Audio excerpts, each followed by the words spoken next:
Good afternoon, everyone. First of all, I would like to thank the organizer, Dr. Sudesh, and all the team of this wonderful organization for bringing this event to Houston, and that too being held at India House. And I welcome Dr. Honorable B.C. Manjunathji to India House. Through this event, at least I had the privilege of sharing this stage with him. Thank you. Today we have gathered here to celebrate the Ambedkar Jayanti, the 134th birth anniversary of Bharat Ratna, Dr. Bhim Rao Ambedkar. He was popularly known as Baba Sahib, a multifaceted personality, scholar, reformer, and constitution maker. The quote which you see on this is timeless. It has its relevance even today and will stay ever. Well, all previous speakers have very eloquently spoken about the life, the visionary leadership, and the Baba Sahib's immense contribution to the society, especially upliftment of marginalized communities. So I'll take a step back, and to avoid repetition, I will not go over the same milestone, but rather speak about a little different subject, the one which is very less spoken about, and which will focus on Dr. Ambedkar's connection with the Indian Army. The army which I belong to. They say once a soldier, always a soldier, though I retired in 2000, but I still am a soldier. So Baba Sahib gave us the constitution also. He played a very lesser known but very crucial role in shaping the more inclusive and modern military focus of India. So Baba Sahib's first army connection is that his father was an army officer. His father, Ramji Maloji Sakpal, was an army officer, and his Baba Sahib was his last and the 14th child. And from Sakpal to Ambedkar to Ambedkar, it's a long story, I won't cover it here. His second connection is that he was born in Mau. Mau, as it stands, is military headquarters of war. It's a very small town near Indore in Madhya Pradesh, and now it's been renamed very rightly as Dr. Ambedkar Nagar. When I was, kind of making my speech, and a fun fact came to my notice that my son was also born in Mau. Mau is an alma mater for every army officer. We have to go there. So that we have plenty of institutes there. I have myself done 5 tenures in Mau. And what I realize is if Baba Sahib was born in 1891, and my son, if you read the year of Baba Sahib from right to left in Urdu, it becomes 1981, and my son was born in 1981. So I'll never forget the year of Baba Sahib's birth. Well, as you see, his role in the Maha Regiment's legacy. So basically, he was an advocate for Dalit representation in the army. Under British rule, Dalits, that time called untouchable. It kind of, I feel sick when I hear this word untouchable. To me, untouchable is a person who is a rapist, who is a criminal. I don't know where this word came from, but it existed. I'm sorry about that. But they were excluded from the combat roles. He fought for this change. He believed that this will give them dignity and economic stability. His recommendation to the British government in 1930s and 40s, he petitioned to the British government to allow more scheduled castes in the army, because he felt that scheduled castes are no less patriotic or no less capable. His contribution to the establishment of the Maha Regiment Baba Sahib himself belonged to Mahar community. So this was his one of the most significant contribution.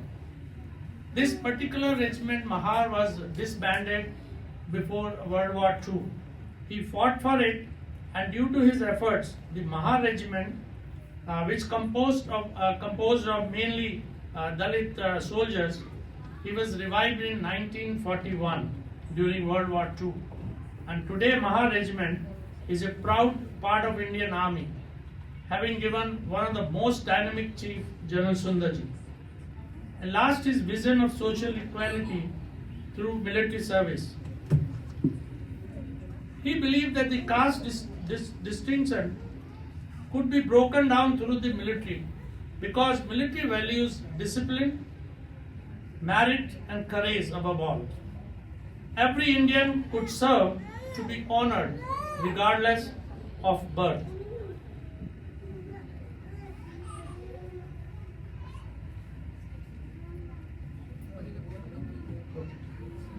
So, as it says, while Ambedkar never wore a uniform, he helped thousands gain the right to wear one.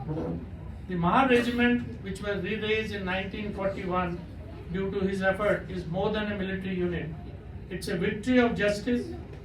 Every medal they have earned was a quiet tribute to a man who believed that no Indian should be told they are less capable of defending the nation.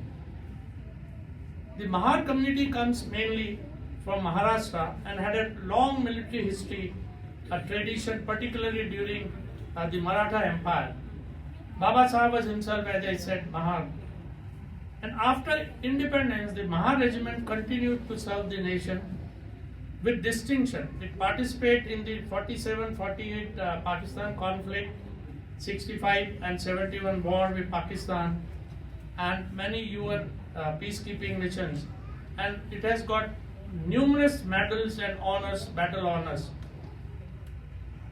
While these achievements are military in nature, the foundation for their recognition and pride can be traced back to Ambedkar's social struggle. The Mahar regiment has given Indian Army that pride which was possible due to the efforts of Baba Sahib Ambedkar. Now, secularism and inclusivity in the Indian Army. Friends, the effects of the foundation laid by Baba Sahib Ambedkar around its inclusivity and welfare, especially for marginalized communities, can still be seen in the Indian Armed Forces. Let me share a personal experience to bring this to life. The picture you see, it was taken in 1982, so it's not those days cameras didn't have those kind of pictures available. But you see, the picture depicts on the left is a church, in the middle is a temple, and on the extreme right is a Gurdwara. So this was taken in Leh in my unit when I was posted there in Ladakh. So there is an unwritten rule in the army that if the population of a regiment has 4% people from any particular religion, then we create. If there are more than 4% Sikhs, then we will have a Gurdwara. If more than 4% Hindu, we will have a temple, likewise church or a mosque. The beauty about it is, whatever 4% or whatever percentage, the size of the temple and the church and the Gurdwara will be same.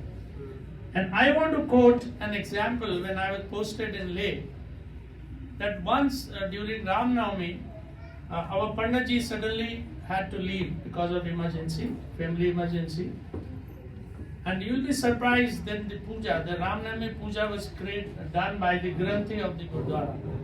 And when I learned that, I was very happy, and I was told that this is not a very rare phenomena. This happens very often, where Panditji can perform puja in a church or in a Gurdwara. So what better example of secularism and inclusivity you can find anywhere else?